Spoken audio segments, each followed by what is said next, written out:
सबसे पहले battle of Gaza की 25 बड़ी खबरें। दक्षिण लेबनान में इजराइल की भीषण बमबारी, हिजबुल्लाह के कई ठिकानों को किया तबाह।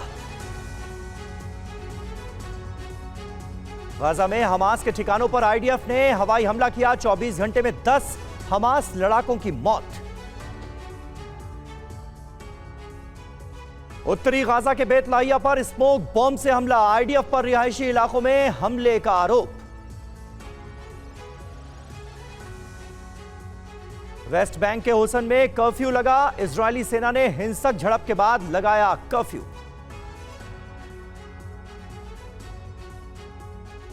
यरूशलेम के पास हमास ने किया हमला, इजरायली फोर्स ने हमलावर को मार गिराया। हमले में 1 की मौत, 5 घायल। लगातार तीसरे दिन तेल अवीव से यरूशलेम तक बंधकों के परिवार वालों का मार्च, जल्द रिहाई के कदम उठाने की मांग की। बंधकों पर हमास का बड़ा बयान, कहा 50 से 70 बंधकों को छोड़ने को तैयार, इजराइल लगा रहा है अड़ंगा।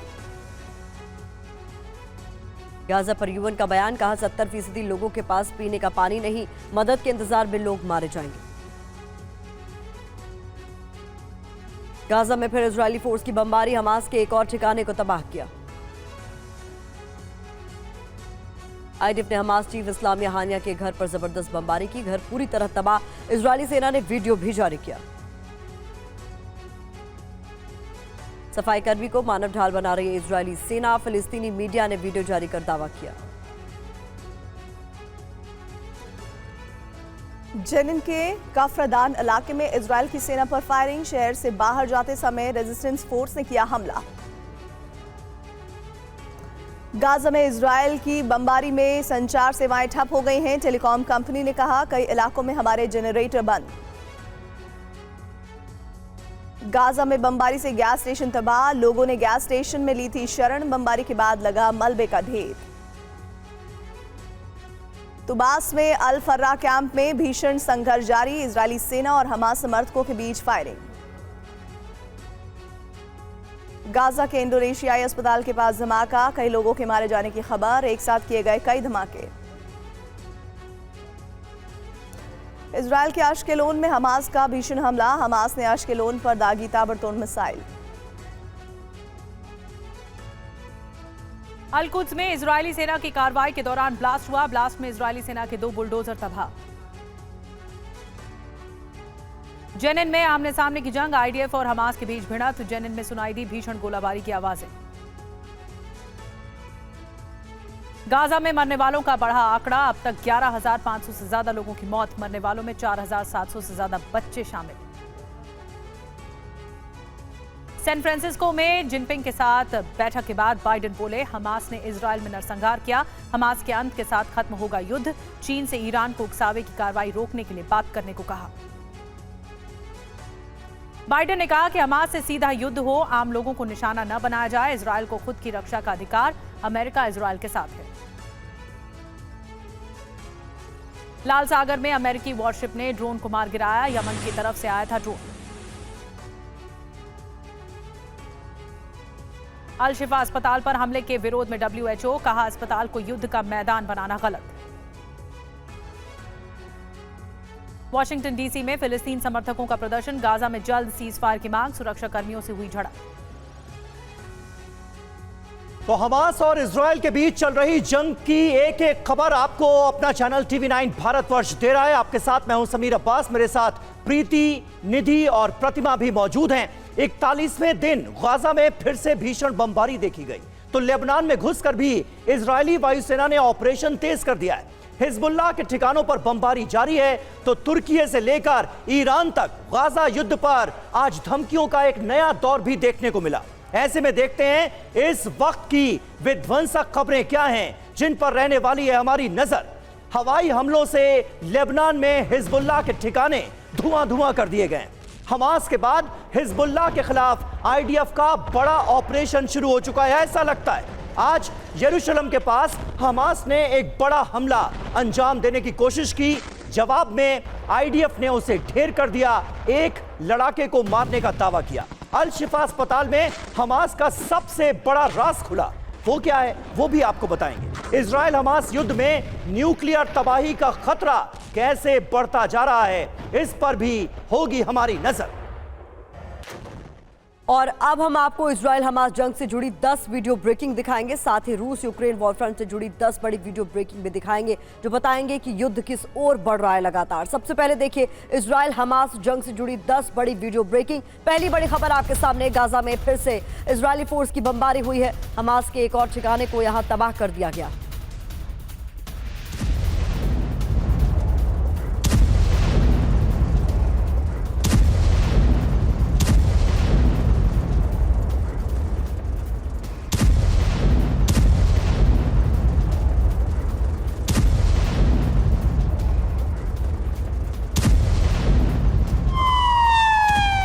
और अगली बड़ी खबर, इंडोनेशियाई अस्पताल के पास भीषण बमबारी। हमास के ठिकानों पर इजरायली सेना ने की है स्ट्राइक। उसकी तस्वीरें आपके सामने।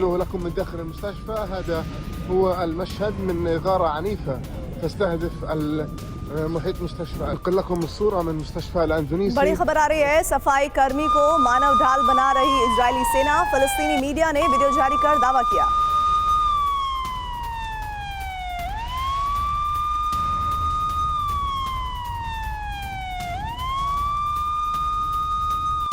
एक और बड़ी खबर, हमास के खिलाफ जंग में आईडीएफ की बड़ी तैयारी। सुरंग में छिपे हमास लड़ाकों का होगा खात्मा। आईडीएफ ने बनाया खतरनाक प्लान। नई रणनीति के साथ आईडीएफ चलाएगी ऑपरेशन।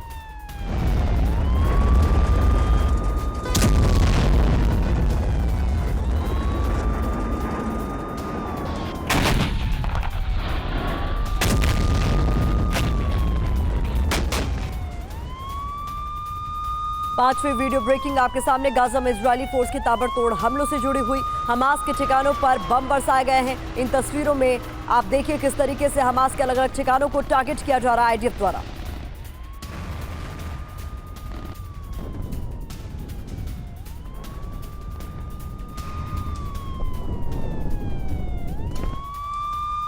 और अगली ब्रेकिंग न्यूज, तोबास में भीषण संघर्ष जारी है इजरायली सेना और हमास के समर्थकों के बीच। यहां पर हो रही है फायरिंग। अल फर्रा कैंप में गोलीबारी कैसे हुई है देखिए।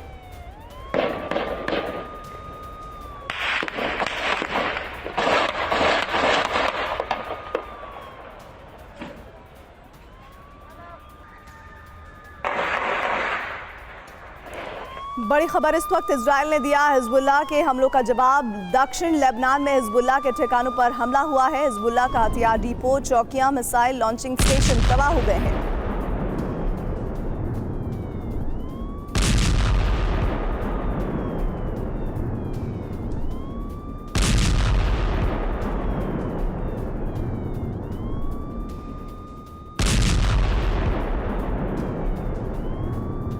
इस वक्त की 8वीं बड़ी खबर, ब्रेकिंग न्यूज, हमास के खिलाफ कार्रवाई का नया वीडियो सामने आया। अब तक हमास के अलग अलग ठिकानों को ध्वस्त करने का वीडियो जारी किया गया। इजरायली फोर्स ने जारी किया वीडियो।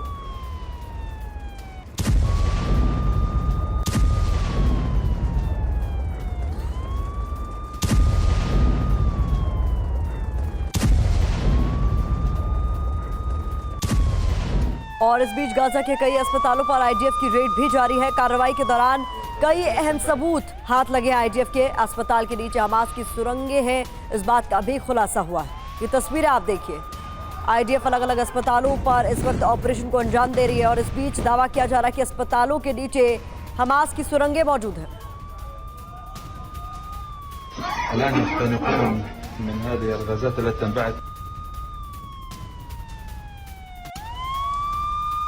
और उत्तरी गाजा में आईडीएफ का भीषण हमला जारी है। बेत लाहिया में इजराइल ने दागे हैं गोले। गाजा के रिहायशी इलाके में की गई है बमबारी।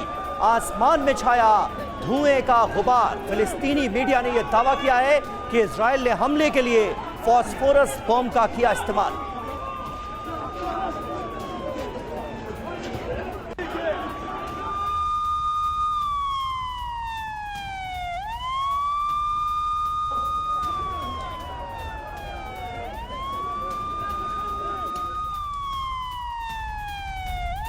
बड़ी खबर, लाल सागर में अमेरिकी वॉरशिप हमले की कोशिश हुई है। लाल सागर में अमेरिकी वॉरशिप ने ड्रोन घुमा गिराया है। यमन की तरफ से छोड़ा गया था घातक ड्रोन। हूती विद्रोहियों ने इजराइल की तरफ दागे थे ड्रोन।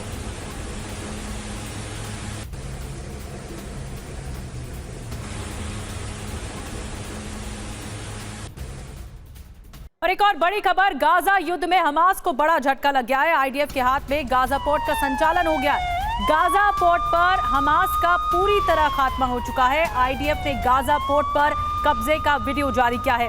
वायुसेना की मदद से हुआ गाजा पोर्ट पर कब्जा। आईडीएफ की ऑपरेशन में 10 से ज्यादा लड़ाके मारे गए हैं।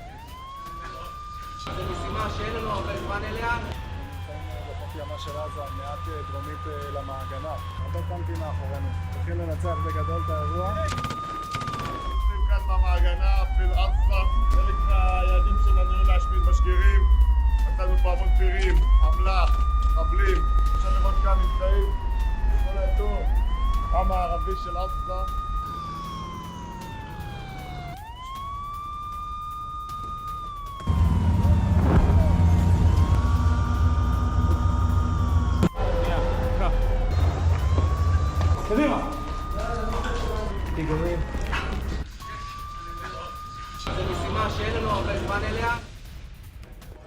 तो देखिए, ये हमने आपको एक्सक्लूसिव वीडियो दिखाया किस तरह से गाजा पोर्ट पर कब्जे की गई कोशिश। गाजा बंदरगाह पर कब्जा, इजराइल का बड़ा खुलासा आईडीएफ के संचालन में है।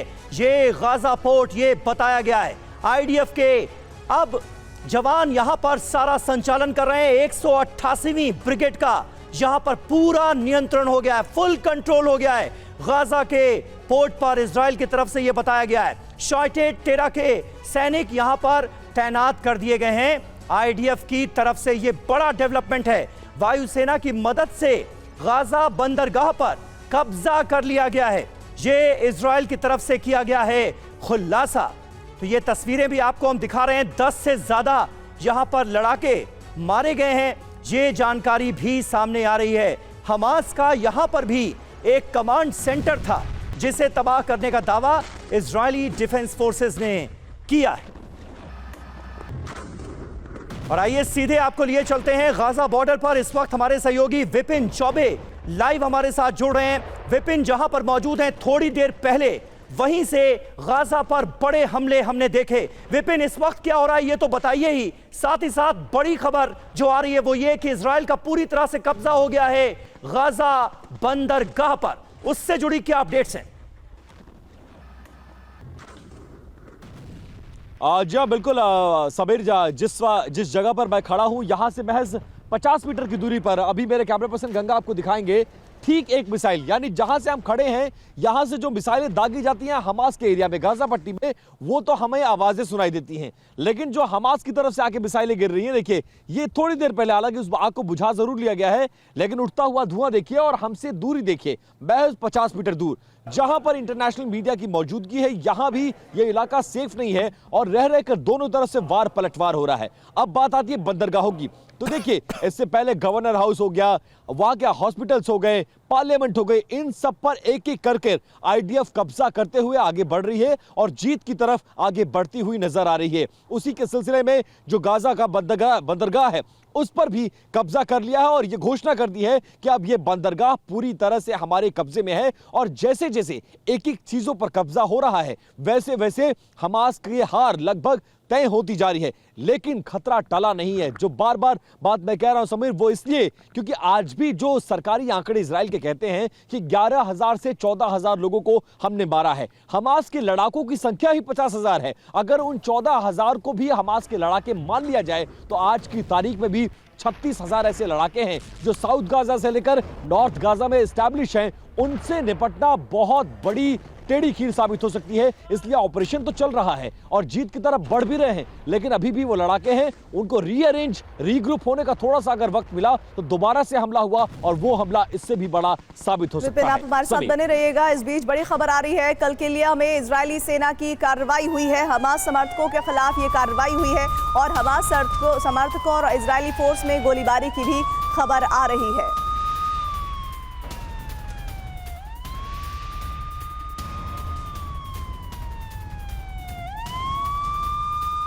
और एक और बड़ी खबर, नबलस में इजरायली सेना का तलाशी अभियान जारी है। कसरा शहर के हर घर की तलाशी ली जा रही है।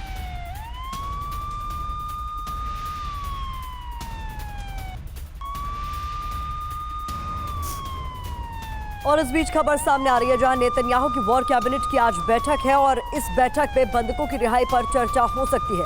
रात 8:30 बजे होगी वॉर कैबिनेट की महत्वपूर्ण बैठक। हमास के कब्जे में फिलहाल 240 बंधक बताए जा रहे हैं और इनकी रिहाई इस वक्त इजराइल के जो उनकी प्राथमिकता बताई जा रही है। रात 8:30 बजे होने वाली इस वॉर बैठक की जो कैबिनेट की जो बैठक है उसमें खास तौर पर बंधकों की रिहाई को लेकर चर्चा होगी, इसकी संभावना व्यक्त की जा रही है।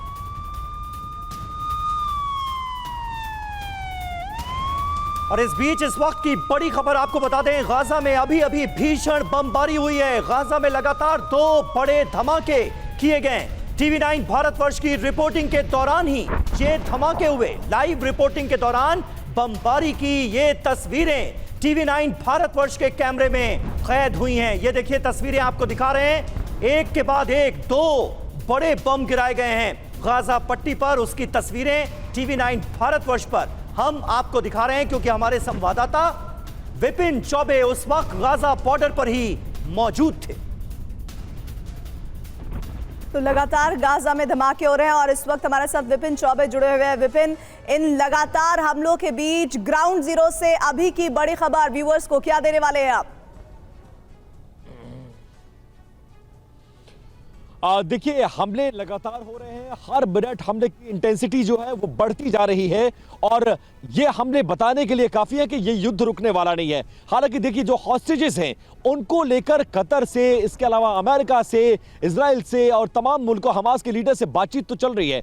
युद्ध विराम की घोषणा पर बातचीत संभव भी नजर आ रही है, लेकिन इजराइल इसके लिए तैयार नहीं है। और इस बीच खबर यह कि अमेरिका ने भी गो अहेड कर दिया है, मतलब युद्ध विराम नहीं होगा। और अगर युद्ध विराम नहीं होता तो हॉस्टेजेस के छूटने की जो संभावना है वो शून्य की तरफ होती हुई बढ़ रही है। और नेतन्याहू ने यह क्लियर कर दिया कि जब तक हमास बिल्कुल उनकी जमीन को हम समतल नहीं कर देते, उन तमाम लड़ाकों को मार नहीं देते, तब तक ये युद्ध हम रोकेंगे नहीं। फिलहाल ये युद्ध चलता हुआ नजर आ रहा है। 41 दिन बाद भी हमले दोनों तरफ से जारी हैं। प्रीति, बिल्कुल 41 दिन बाद भी हमले दोनों ओर से जारी हैं और रिपोर्टिंग के दौरान जिस तरह से विपिन चौबे बता रहे थे धमाका हुआ है, लाइव रिपोर्टिंग के दौरान ये धमाका हुआ है।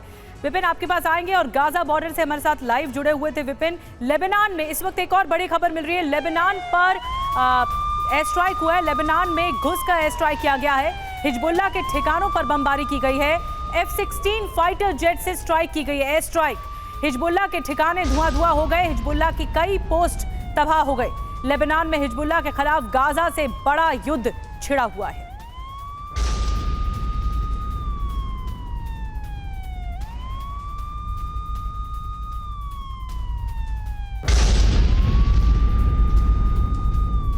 तो ये बड़ी खबर सामने आ रही है जहां पर लेबनान में आईडीएफ के जेट दाखिल हुए और हिजबुल्लाह के ठिकानों को ध्वस्त कर दिया गया। आइए कुछ महत्वपूर्ण जानकारी आपके सामने जल्दी से रख देते हैं। इस पूरे ऑपरेशन को लेकर गाजा से बड़ा युद्ध शुरू हो गया है। बता दें, लेबनान में आईडीएफ का ऑपरेशन जो है वो इस वक्त शुरू हो गया है। लड़ाकू विमानों से यहाँ इस इलाके में बमबारी की जा रही है। बताया ये भी जा रहा है कि हिजबुल्लाह के ठिकाने इसके बाद धुआं हो गए। हिजबुल्लाह की 6 पोस्ट ध्वस्त हो गई है, ये अपडेट भी हमें मिल रहा है। तो ये लेबनान में पूरा एक्शन इस वक्त किया जा रहा है और ऐसे में हिजबुल्लाह के लॉन्चिंग पैड नष्ट कर दिए गए हैं, ये अपडेट भी हमें मिल रहा है। लड़ाकों के ठिकानों पर लगातार बमबारी इस वक्त की जा रही है क्योंकि लेबनान के फ्रंट से भी इजराइल को लगातार धमकियां दी जा रही है, चेतावनी दी जा रही है और हमले भी किए जा रहे हैं। कई लड़ाकों के मारे जाने का दावा भी इस वक्त किया जा रहा है। सबीर, बिल्कुल, और हिजबुल्लाह इतना बड़ा खतरा क्यों बना हुआ है इजराइल के लिए, ये जरा समझिए। इजराइल पर बड़े हमले करेगा हिजबुल्लाह, इस बात की चेतावनी दी गई थी, धमकी दी गई थी हिजबुल्लाह के चीफ नसरुल्लाह की तरफ से। ईरान से हिजबुल्लाह को तमाम घातक हथियार मिले हैं। गॉड्स रिवेंज जैसे हथियार भी हासिल हो चुके हैं हिजबुल्लाह को। हिजबुल्लाह की ताकत बढ़ती हुई नजर आ रही है। वो हिजबुल्लाह जो कि इजराइल पर हमलावर है, 1 लाख से ज्यादा लड़ाके हिजबुल्लाह के पास हैं और इसलिए ये इजराइल के लिए एक बड़ा खतरा है। और यही वजह है कि अब हिजबुल्लाह के ठिकानों को निशाना बनाकर इजराइल की तरफ से ताबड़तोड़ बमबारी की गई है। इस बीच एक अहम खबर है वेस्ट बैंक से भी। वेस्ट बैंक में इजरायली सेना पर गोलीबारी की गई है। जेनिन के काफरदान से मुठभेड़ की तस्वीरें अब TV9 भारतवर्ष आपको दिखाने जा रहा है। ये देखिए, ये वेस्ट बैंक का इलाका है जेनिन, जहां पर इस वक्त चल रही है मुठभेड़।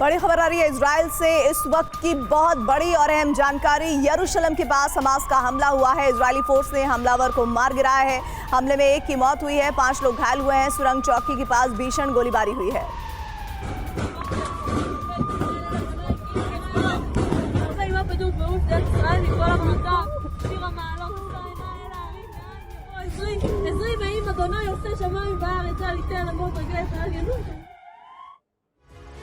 और यरूशलेम में हमास का अटैक, आईडीएफ का काउंटर हमला हुआ है। वेस्ट बैंक यरूशलेम चेकपोस्ट पर हमला हुआ है।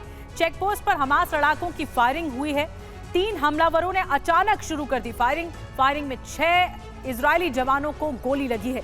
हमास के हमले में एक आईडीएफ जवान की मौत भी हो गई है, ये खबर मिली है। आईडीएफ के 5 जवान गंभीर रूप से घायल हुए हैं। आईडीएफ ने तीनों हमलावरों को मार गिराया है। आसपास के इलाकों में हमास लड़ाकों की तलाश की जा रही है। तो यरूशलेम में हमास का अटैक हुआ है और आईडीएफ का ये काउंटर हमला हुआ है। और इस बीच आपके सामने अगली बड़ी खबर हम रखने जा रहे हैं। यरूशलेम अटैक पर इजराइल का बड़ा बयान सामने आया है। वेस्ट बैंक में भी हमास को कुचलना होगा। हमास और फिलिस्तीनी अथॉरिटी एक जैसे हैं। तो यरूशलेम अटैक पर ये बड़ा बयान इस बीच सामने आया है। इजराइल की ओर से ये बयान दिया गया है, जहां वेस्ट बैंक में भी हमास को कुचलना होगा, ये साफ कर दिया गया है, ये कहते हुए कि हमास और फिलिस्तीनी अथॉरिटी एक जैसे हैं। तो विपिन चौबे लगातार गाजा बॉर्डर से हमारे साथ जुड़े हुए हैं। विपिन, अमेरिका जो लाइन अब तक जिस पर अख्तियार था और अमेरिका की तरफ से जोर दिया जा रहा था कि इससे डिफरेंशिएट आपको करना होगा, ये लड़ाई आपकी केवल हमास तक सीमित रहनी चाहिए, लेकिन इजराइल का बयान कुछ और ही यहाँ नजर आता है। ये कह रहे हैं कि हमास और जो फिलिस्तीनी अथॉरिटी है वो बिल्कुल एक जैसे। बिल्कुल, बहुत हद तक जमीन पर कुछ ऐसा ही नजर आता है। और आज देखिए कि जेरूसलम में वो हॉस्टेजेस की फैमिलीज यहाँ से पैदल मार्च करते हुए जेरूसलम पहुंची और वहां पर अटैक किया गया, बड़ा अटैक किया गया। 4 लड़ाके ऐसे थे जो लगातार अंधाधुंध फायरिंग करते हुए वहां पहुंचे। हालांकि आईडीएफ ने समय रहते उनको मार गिराया, 3 को मार गिराया गया, 1 भागने में सफल हो गया है। और ये जाहिर करता है जिस तरह का रुख है, देखिए पूरे फिलिस्तीन से जो आवाज आ रही है वो हमास के समर्थन में आ रही है। कोई भी एक शख्स फिलिस्तीन से उठकर खड़ा नहीं होने वाला मिला है जो ये कहता हो कि 7 अक्टूबर का हमला नहीं करना चाहिए था। अगर उस हमले की निंदा होती तो शायद इस हमले जो अब इजराइल से किया जा रहा है, इस हमले की भी निंदा होती। लेकिन दोनों तरफ से जस्टिफिकेशन दिया जा रहा है कि वो भी जायज है और ये भी जायज है, इसीलिए हमला बढ़ता हुआ नजर आ रहा है, युद्ध का दायरा बढ़ता हुआ नजर आ रहा है। और जो वेस्ट बैंक कल तक शांत नजर आ रहा था, उस वेस्ट बैंक में भी रह रहकर गोलीबारी की खबरें सामने आ रही हैं। बिल्कुल विपिन, बने रहें आप हमारे साथ। फिलहाल इन जानकारियों के लिए आपका बहुत बहुत शुक्रिया। गाजा बॉर्डर से हमारे संवाददाता विपिन चौबे सारी जानकारियां दे रहे हैं। गाजा में हमास चीफ इस्माइल हानिया के घर पर इस बीच एक बहुत बड़ा हमला किया गया है। इस्माइल हानिया के घर पर बड़ी एयर स्ट्राइक की गई। एयर स्ट्राइक में हानिया का घर पूरी तरह से तबाह हो गया। ये देखिए तस्वीरें उसी वक्त की हैं जब इस्माइल हानिया के घर को आईडीएफ ने उड़ा दिया। टीवी 9 पर हानिया के घर पर हुए हमले का वीडियो इस वक्त आप देख रहे हैं। गाजा में आईडीएफ का ये बड़ा एक्शन सामने आया और इस्माइल हानिया जो कि हमास का चीफ है, सालों पहले गाजा से कतर की राजधानी दोहा में शिफ्ट कर चुका है, इस वक्त भी दोहा में मौजूद है, उसके घर को उड़ा दिया गया।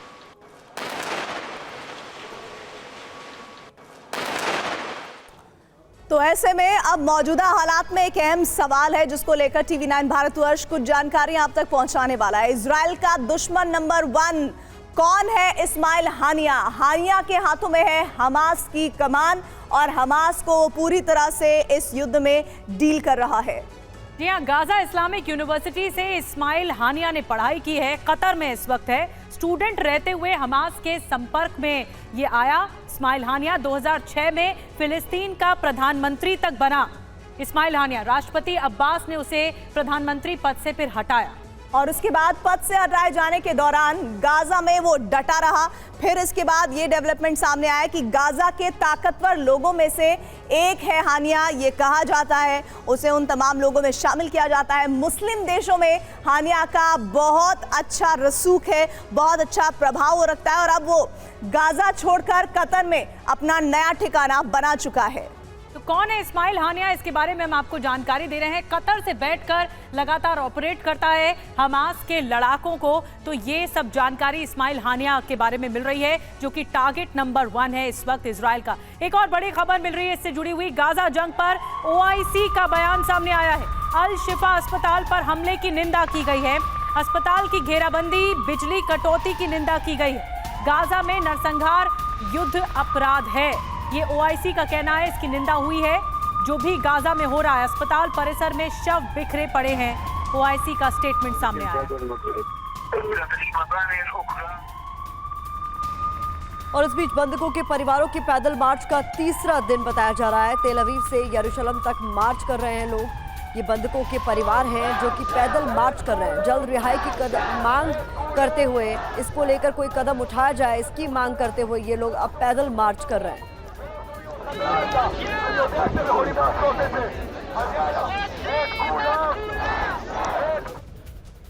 और इस वक्त एक और बड़ी खबर है गाजा से जुड़ी। गाजा में बमबारी से गैस स्टेशन तबाह हो गया है। बमबारी के बाद यहां पर मलबे का ढेर लग गया।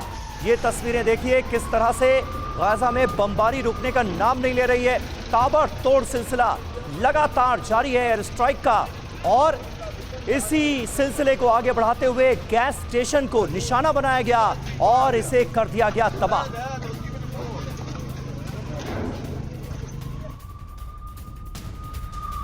बड़ी जानकारी आ रही है IDF की उत्तरी गाजा के लोगों से अपील, उत्तरी गाजा फौरन खाली किया जाए और दक्षिणी गाजा की तरफ जाने को IDF की तरफ से कहा गया है। उत्तरी गाजा में हो सकते हैं भीषण हमले और हमले से पहले उत्तरी गाजा खाली करने की अपील की गई है।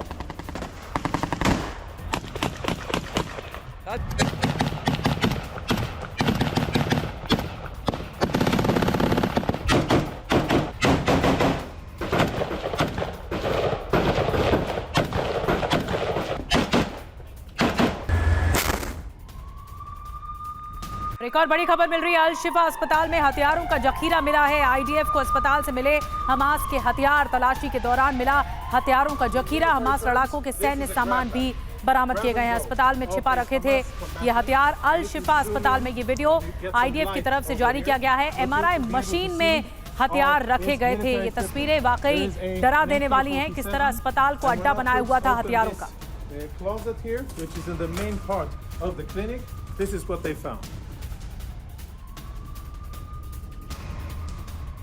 Found inside the very same cabinet, there's insignia, military insignia, a knife. आइए अब आपको बता देते हैं कि जिस अल शिफा अस्पताल पर ये पूरा ऑपरेशन चलाया जा रहा है, वो वहाँ उस अस्पताल में कहाँ पर क्या मौजूद है। अल शिफा में बड़ा ऑपरेशन दरअसल IDF द्वारा चलाया जा रहा है। और ये देखिए उस अस्पताल का एक तरीके से नक्शा आपके सामने हमने रख दिया। यहाँ पर आपको इमरजेंसी विभाग नजर आ रहा है। अल शिफा अस्पताल का यह पूरा कैंपस जहाँ पर हजारों शरणार्थी यहाँ पर मौजूद है, ऐसा बताया जा रहा है। और यहाँ पर है मैटरनिटी वार्ड। तो अल शिफा में इस वक्त बड़ा ऑपरेशन चल रहा है और इसमें कहाँ किस चीज की पोजिशनिंग है, जमीर हम ये बता रहे हैं अपने। बिल्कुल, और ये जानकारी सामने आई थी अल शिफा अस्पताल से जब ऑपरेशन शुरू किया जा रहा था कि 7 से 8 हजार लोग इस हॉस्पिटल के कैंपस के अंदर हो सकते हैं। ये पूरा अल शिफा हॉस्पिटल कॉम्प्लेक्स हम आपको दिखा रहे हैं और इसीलिए हजारों शरणार्थी अस्पताल के कॉम्प्लेक्स के इस इलाके में मौजूद थे।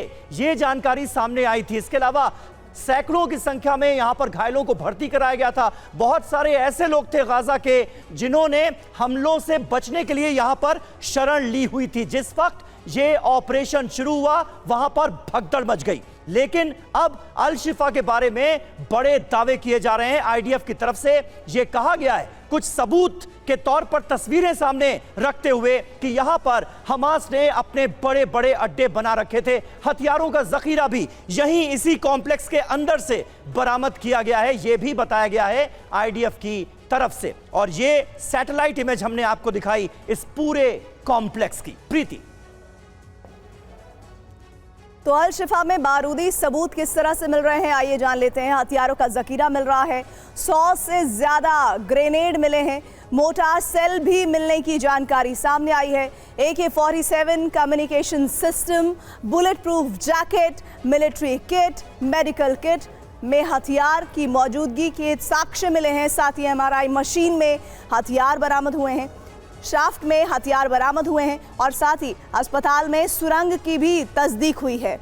हमास का कमांड सेंटर है यहाँ पर, वहाँ पर अल शिफा में अब आगे का क्या प्लान है ये भी जान लीजिए। अस्पताल पर आईडीएफ का फुल कंट्रोल, हमला और तेज हो सकता है। साथ ही अल शिफा के बाहर टैंक तैनात होंगे और साथ ही बाहर से भी अटैक मुमकिन होगा। सुरंग को खत्म करने की तैयारी भी है और दूसरे जो कमांड सेंटर हैं उनकी भी तलाश हो रही है। दूसरे अस्पतालों में भी ऑपरेशन चलाया जा रहा है। इसका सीधा मतलब ये है कि वहां पर अस्पतालों को खास तौर पर अपने युद्ध को आगे बढ़ाने के लिए तैयार किया गया है। बड़ी खबर आ रही है इजरायल के परमाणु अड्डों को लेकर, बड़ा दावा।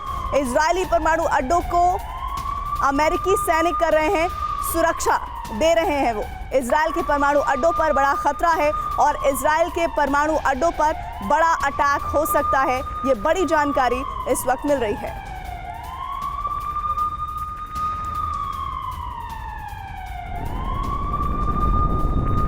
आइए एक और जानकारी अब तक आप तक पहुंचा देते हैं। इजरायल के परमाणु अड्डों को लेकर एक ऑनलाइन अरबी अखबार ने अमेरिकी सूत्रों के हवाले से क्या दावा किया है। इजरायली परमाणु अड्डे अमेरिका का पहरा कैसे हैं ये भी जान लीजिए। दरअसल खबर क्या है, इजरायल के परमाणु अड्डों को खतरा है। यूएस सैनिक परमाणु अड्डों की सुरक्षा में जुटे हैं। इजरायल में 2000 अमेरिकी सैनिक मौजूद हैं, जिसमें सैन्य सलाहकार, टेक्नीशियन भी मौजूद रहने की जानकारी मिल रही है। इन सब के अलावा अमेरिका ने इजरायल में और सैनिक भेजे हैं। परमाणु ठिकानों की सुरक्षा के लिए यह सैनिक भेजे गए हैं। लेकिन इन सब में खतरा क्या है ये भी समझिए। परमाणु अड्डों पर हमला हो सकता है। हमास बड़ा हमला करने की तैयारी में है, ऐसी जानकारी है। हिजबुल्लाह के निशाने पर परमाणु अड्डे हैं और इसके अलावा हूती विद्रोहियों से भी बहुत बड़ा खतरा है। कितने परमाणु ठिकाने हैं ये भी अब जान लीजिए जो जानकारी मिल रही है। इसमें इजराइल में 2 एटमी ठिकाने हैं। पहला डिमोना परमाणु अड्डा, यरूशलेम से 90 किलोमीटर दूर। दूसरा है यवने परमाणु अड्डा, रेगिस्तान के पास ये मौजूद है। और एक और बड़ी खबर इस बीच मिल रही है। ईरान के न्यूक्लियर प्रोग्राम पर सनसनीखेज खुलासा हुआ है। ईरान ने तय सीमा से कई गुना स्टॉक बढ़ाया है। ईरान ने 22 गुना यूरेनियम स्टॉक बढ़ाया है, ये कहना है IAEA का। ईरान के यूरेनियम को लेकर IAEA की तरफ से ये कंसर्न, ये टेंशन दिखाई गई है और अब इससे और ज्यादा दबाव बढ़ गया है। ईरान के यूरेनियम प्रोग्राम को लेकर ये टेंशन बढ़ गई।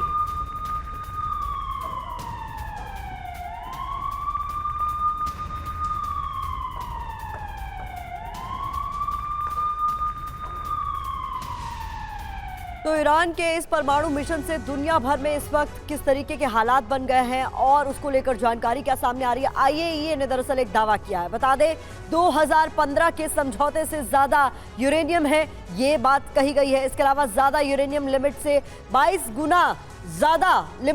गुना ज्यादा यूरेनियम है, ये बात IAEA की तरफ से कही है। 60% बेहतर क्वालिटी का यूरेनियम अब मौजूद है ईरान के पास। इसके अलावा बताया गया है कि यूरेनियम एनरिचमेंट 90% है। अब इसका मतलब समझिए क्या है। 90% यूरेनियम एनरिचमेंट का मतलब है परमाणु बम बनाने के काफी करीब पहुंच चुका है ईरान। सभी जी हाँ, यूरेनियम स्टॉक का जो आंकड़ा सामने आया है वो चौंकाने वाला है। IAEA जो कह रहा है वो कि आने वाले वक्त के लिए एक बड़ी चेतावनी के तौर पर देखा जाए। 2015 में 202 किलो यूरेनियम था ईरान के पास। यूरेनियम का स्टॉक जो था वो इतना था। सितंबर 2023 में देखिए ये बढ़कर कहां पहुंच जाता है, 691 किलो से भी ज्यादा, और इसमें लगातार इजाफा हो रहा है। अब 28 अक्टूबर को जो बिल्कुल ताजा रिपोर्ट सामने आई है IAEA की, उसमें देखिए ये कहां पहुंच गया है, 4486 किलो यूरेनियम से ज्यादा का भंडार इस वक्त ईरान के पास हो गया है। वैसे भी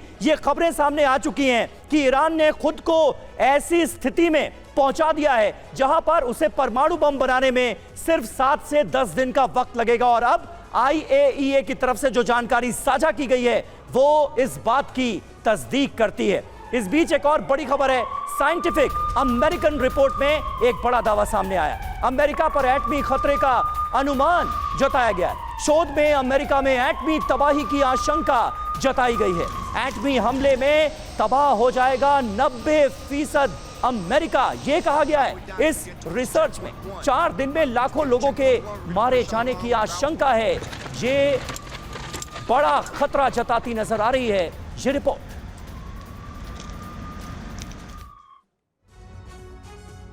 तो साइंटिफिक अमेरिकन रिपोर्ट सर्वनाश कर देगा न्यूक्लियर विस्फोट, ये क्यों कह रही है? एटमी युद्ध हुआ तो क्या स्थितियां होंगी, आइए ये जान लेते हैं। साइंटिफिक अमेरिकन स्टडी में उसमें दावा किया गया है कि एटमी हमले से यूएस को बहुत तबाही का सामना करना पड़ सकता है और 90% अमेरिकी मारे जाने की इस तबाही में आशंका है, जिसमें जानकारी एक और ये सामने आ रही है कि कनाडा तक आबादी हो जाएगी खत्म और पनडुब्बियों वाला एटमी जखीरा भी खतरा उससे पैदा हो रहा है और एटमी मिसाइलों से भी इस दौरान खतरे की आशंका बनी हुई है। लेकिन अमेरिका में एटमी तबाही का अनुमान क्या कहता है? दरअसल 4 दिन में 46 लाख लोग मरने की आशंका है इस एटमी तबाही से और 30 करोड़ लोगों पर होगा इसका घातक असर। निधि, बिल्कुल, इसके अलावा 5 प्रांतों के एटमी बेस से खतरा और ज्यादा बढ़ जाएगा, जो ये रिसर्च सामने आई, जिसमें परमाणु ठिकानों पर हमला हो सकता है। इसके अलावा एटमी ठिकानों पर हमले हमले करके तबाह कर देंगे। अमेरिका के जो 5 एटमी बेस हैं, अब वो कौन कौन से हैं आपको हम बता रहे हैं। कोलोराडो है, इसके अलावा व्योमिंग है, नेब्रास्का है, मोंटाना है, नॉर्थ डकोटा है। ये 5 एटमी बेस हैं अमेरिका के। अमेरिका के 4 दुश्मन कौन कौन से हैं? पहला, रूस से एटमी हमले का थ्रेट अमेरिका को लगातार बना हुआ है। दूसरा, चीन एटमी अटैक करने में सक्षम है। तीसरा, ईरान कर सकता है एटमी साजिश अमेरिका के खिलाफ, आतंकी कर सकते हैं अमेरिका के खिलाफ हमला। तो ये जो बड़ी आशंकाएं हैं अमेरिका के मद्देनजर वो सामने आई हैं। और TV9 पर अमेरिकी विदेश विभाग के मार्गरेट मैकलॉड एक्सक्लूसिवली हमारे साथ जुड़े। शी बाइडेन मीटिंग पर मार्गरेट ने ये कहा है कि चीन के साथ द्विपक्षीय वार्ता अच्छी रही है। ये कहना है अमेरिका की तरफ से। बाइडेन चीन के साथ अच्छे संबंध रखना चाहता है। चीन और अमेरिका के बीच में मुकाबला है और पूरी बातचीत आपको सुनाते हैं मार्गरेट मैकलॉड ने क्या कुछ कहा है TV9 भारतवर्ष से। अमेरिकी विदेश विभाग की प्रवक्ता स्पोक्सपर्सन हमें लंदन से ज्वाइन कर रही हैं मार्गरेट मैकलॉड। मार्गरेट, बहुत बहुत स्वागत है आपका TV9 भारतवर्ष पर। मुझे याद आता है कि बाली में जब G20 समिट हुई थी 1 साल पहले, तब जो बाइडेन और शी जिनपिंग की मुलाकात हुई थी और उसके 1 साल बाद अब दोनों के बीच मुलाकात हुई। लेकिन इस बीच हमने देखा कि अमेरिका और चीन के रिश्तों में और ज्यादा कड़वाहट तब आ गई जब अमेरिका ने चीन का एक बलून मार गिराया। कैसी रही इस बार मुलाकात, क्या क्या हुआ? देखिए, राष्ट्रपति बाइडेन और राष्ट्रपति शी के बीच जो मुलाकात हुई उसमें 2 हिस्से में हम देख सकते हैं। एक तो हमारे द्विपक्षीय संबंध की फैसला और तरक्की के बारे में, और फिर हमारे संबंध जो पूरी दुनिया देख रहे हैं। तो पहले अगर मैं हमारे द्विपक्षीय संबंध के बारे में बात करूं, हमने देखा कि कई मुद्दे पर कुछ फैसले और अग्रीमेंट्स मिल सकते थे, जिनमें से हमारे दुनियावी नशीली दवा का बनाना और परिवहन को रोकने के लिए सहयोगी करेंगे। फिर हमारे सेना के नेताओं के बीच में बराह रास्त राब्ता दोबारा शुरू हुआ। और फिर हम आर्टिफिशियल इंटेलिजेंस का रिस्पॉन्सिबल डेवलपमेंट के बारे में भी बात की। और हमारे दोनों राष्ट्रपति ने कहा कि हमारे चीनी लोग और अमेरिकी लोग के बीच के संबंध भी काफी महत्वपूर्ण है और वो प्रमोट करने के लिए हम शैक्षिक और व्यापारिक और सांस्कृतिक तब्दीली और एक्सचेंजेस प्रमोट करना चाहिए जी। लेकिन मैं ये भी कहूंगी कि जैसे राष्ट्रपति बाइडेन ने कहा, चीन और अमेरिका के बीच में मुकाबला तो है और इस मुकाबला के लिए अमेरिका हमारी ताकत में निवेश कर रहेंगे और हम हमारी दुनिया भर के साथियों के साथ काम करेंगे ताकि हम और अलाइनमेंट मिले। और जहां पे मार्गरेट, आपने जिक्र किया जिस बात का कि मुकाबला तो है, ये पूरी दुनिया जानती है कि अमेरिका और चीन में एक मुकाबला तो है, लेकिन ये मुकाबला एक कंपटीशन के तौर पर हम देखें या फिर आने वाले वक्त में ये आमने सामने वाली स्थिति भी पैदा हो सकती है, एक झगड़े वाली स्थिति भी पैदा हो सकती है। इसके जो भी आसार थे उनको इस मुलाकात में टाल दिया गया है, क्या कह सकते हैं हम? देखिए, हम समझते हैं कि पूरी दुनिया का इसी अपेक्षा है कि ये टकराव ना हो जाए। अमेरिका भी ऐसा चाहते हैं कि हम बातचीत करके करके हमारे अलग-अलग नुक्ते नज़र रिजॉल्व कर सकते हैं।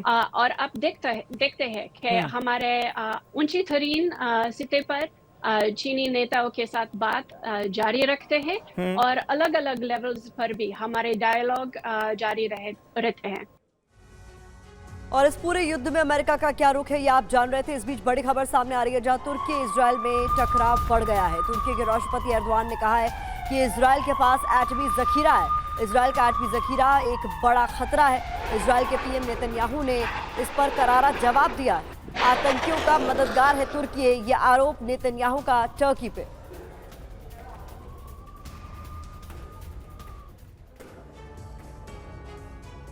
तो देखिए, तुर्की बहुत अग्रेसिव नजर आ रहा है, बहुत आक्रामक है। तुर्की वर्सेस इजराइल, एटम बम पर आर पार की स्थिति है। एर्दोगान का एटमी सवाल ये रहा आपके सामने। इजराइल के पास एटम बम है, ये कहा गया। नेतन्याहू ने जवाब दिया, तुर्की आतंकवादियों का मददगार है। कैसे आरोप प्रत्यारोप का सिलसिला जारी है।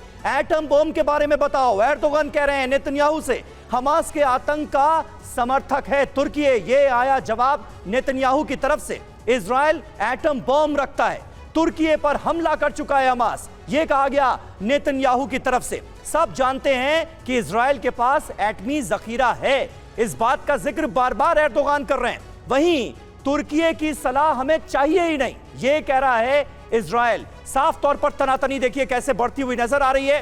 एर्दोगान कहते हैं अब कोई एटमी धमकी चलेगी नहीं। नेतन्याहू ने कहा हमास का सफाया करके रहेगा इजराइल, यानी तुर्की के खिलाफ आंखें तरेरता हुआ साफ तौर पर इजराइल नजर आ रहा है। और तुर्की की तरफ से जो धमकियां दी गई उसे नजरअंदाज किया गया है। इजराइल एक आतंकी देश है, यहां तक कह दिया एर्दोगान ने। और नेतन्याहू कहते हैं कि तुर्की का कोई प्रोपेगेंडा अब चलेगा नहीं, क्योंकि एर्दोगान ने हमास को एक स्वतंत्रता सेनानी संगठन करार दिया था और कहा था कि हमास तो आजादी की लड़ाई लड़ रहा है गाजा के लिए। और टीवी 9 पर अमेरिकी विदेश विभाग की मार्गरेट मैक्लाउड एक्सक्लूसिव रही हैं और उन्होंने ताइवान की सुरक्षा के लिए अमेरिका की जिम्मेदारी की बात कही है। अमेरिका ताइवान के साथ हमेशा खड़ा है, इसका जिक्र उन्होंने टीवी 9 से बातचीत में किया है। साथ ही यूएस हमेशा चीन का सहयोग करेगा, ये भी मार्गरेट मैक्लाउड ने कहा है। और मिडिल ईस्ट विवाद खत्म होना चाहिए। साथ ही वो कहती हैं कि अमेरिका इजराइल के साथ खड़ा है। ये कैसे मुमकिन हो पाएगा? अमेरिका और चीन के रिश्ते आने वाले वक्त में कैसे सुधरेंगे? क्योंकि जैसे अभी एक ताइवान का बड़ा मुद्दा है, अमेरिका ताइवान के साथ खड़ा नजर आता है, चीन को यह बर्दाश्त नहीं होता। चीन ने इस मुलाकात में भी यह कहा कि ताइवान में अमेरिकी दखलंदाजी बंद होनी चाहिए। तो क्या अमेरिका इसके लिए तैयार होगा? देखिए, अमेरिका का वन चाइना नामी नीति में कोई तब्दीली, कोई चेंज नहीं हुई। ये तो देशकों से है, अनेक प्रशासनों से है। और हम मानते हैं कि हालियात अभी का सूरत हाल जो है वो कोई एक तरफ से नहीं बदलना चाहिए, वो तशद्दुद से नहीं बदलना चाहिए। और हम हमारे इंडो पैसिफिक पार्टनर्स के साथ एक आयरन क्लैड कमिटमेंट है। और हम जहाँ तक मुमकिन है, जहाँ पे हमारे मुश्तरके मुफादात है, हम चीन के साथ कोऑपरेट करना चाहते हैं। और आप देख सकते हैं कि हाल की मुलाकात में हम अलग अलग क्षेत्रों में हमारे सहयोगी के बारे में काफी तरक्की कर सकते थे। हालांकि मैं प्रेसिडेंट बाइडेन को सुन रहा था, उन्होंने कहा कि चीन और अमेरिका के रिश्तों के मद्देनजर एक बड़ा इंपॉर्टेंट बयान कि आने वाले वक्त में हम ये उम्मीद करते हैं कि गलतफहमियां ना हो, दोनों देशों के बीच मिसअंडरस्टैंडिंग्स ना हो। लेकिन ये कैसे संभव होगा? क्योंकि हमने देखा कि इस महामुलाकात के बाद, इस बातचीत के बाद ही प्रेसिडेंट बाइडेन ने शी जिनपिंग को तानाशाह कहकर संबोधित किया। देखिए, गैर समझ ऐसे ना हो जब हम कम्युनिकेशन में रहेंगे। और जाहिर है कि दोनों तरफ से ऐसी मुलाकात जारी करने के लिए मेहनत कर रहे हैं। हाँ। तो आने वाले वक्त में गलतफहमियां नहीं होंगी, ये आप उम्मीद कर रही हैं। लेकिन ईरान और तुर्की, ये दो नेशंस जो हैं ये बड़े इंपॉर्टेंट हो गए हैं। अमेरिका के साथ दोनों की तलखियां साफ तौर पर नजर आ रही हैं। खास करके तुर्की का जो अभी मौजूदा रुख नजर आ रहा है वो अमेरिका के रुख से बिल्कुल जुदा नजर आता है। तुर्की को लेकर मैं सवाल इसलिए कर रहा हूं क्योंकि तुर्की जो है वो नाटो मेंबर भी है। बाकी जो स्थितियां इस वक्त ग्लोबल इक्वेशंस दुनिया भर में बनते हुए नजर आ रहे हैं उसमें बाकी नाटो कंट्रीज का रुख बिल्कुल अलग और तुर्की का रुख बिल्कुल अलग है। देखिए, हम हाल की कशीदगी जो हो रही है, वो टकराव जो इसराइल और गाजा के बीच में होती है जी, हम उस क्षेत्रीय के देशों के साथ बात करें ताकि ये हिंसा ना फैलाए। जाहिर है कि अमेरिका इसराइल की अपनी सुरक्षा रखने की अधिकारी का सहायता करता है, लेकिन फिर भी हम उनके पड़ोसी देशों के साथ, जिनमें से तुर्की भी एक है, सहयोग कर रहे हैं और बातचीत कर रहे हैं ताकि आम शहरियों को उनकी इंसानी इमदाद मिल सकते हैं, ताकि आम शहरियों पर पहुंचाने वाले तशद्दुद और नुकसान कम से कम हो। और तुर्की एक बड़ी अच्छी किरदार अदा कर सकती है कि वो ये टकराव और ना फैलाए। और इस बीच एक और बड़ी खबर, गाजा बॉर्डर पर हमास का हमला हुआ है। टीवी9 की रिपोर्टिंग के दौरान यह अटैक हुआ। गाजा बॉर्डर पर टीवी9 की लाइव रिपोर्टिंग के दौरान मिसाइल गिरी। टीवी9 संवाददाता विपिन चौबे उस वक्त रिपोर्टिंग कर रहे थे। देखिए विपिन चौबे की एक्सक्लूसिव रिपोर्ट। इस वक्त मेरी मौजूदगी इजराइल और गाजा बॉर्डर सीमा पर है और यहीं पर जहां पर हम लोग खड़े हैं वहां पर एक मिसाइल आकर गिरी है। साफ तौर पर आप सामने देख सकते हैं कि वहां पर आग लग गई है और इसी जगह पर हमसे महज 100 मीटर के दूर यह मिसाइल आकर गिरी है। यानी अभी भी यह मिसाइल और यह हमला बताता है कि अभी भी दोनों तरफ से वार पलटवार जारी है और मीडिया की मौजूदगी जहां पर है वहां से महज 100 मीटर की दूरी पर यह मिसाइल आकर गिरी है। वहां पर आग लग गई है।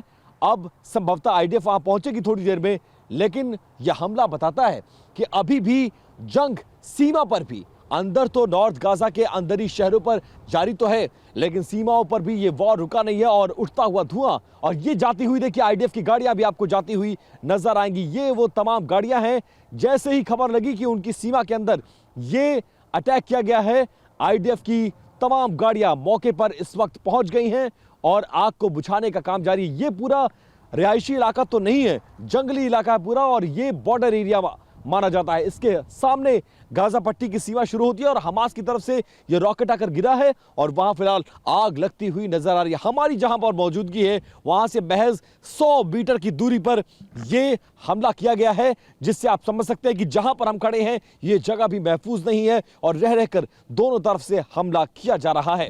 कैमरा पर्सन गंगा सिंह के साथ Vipin Choubey, TV9 Bharatvarsh, Israel Gaza पट्टी बॉर्डर।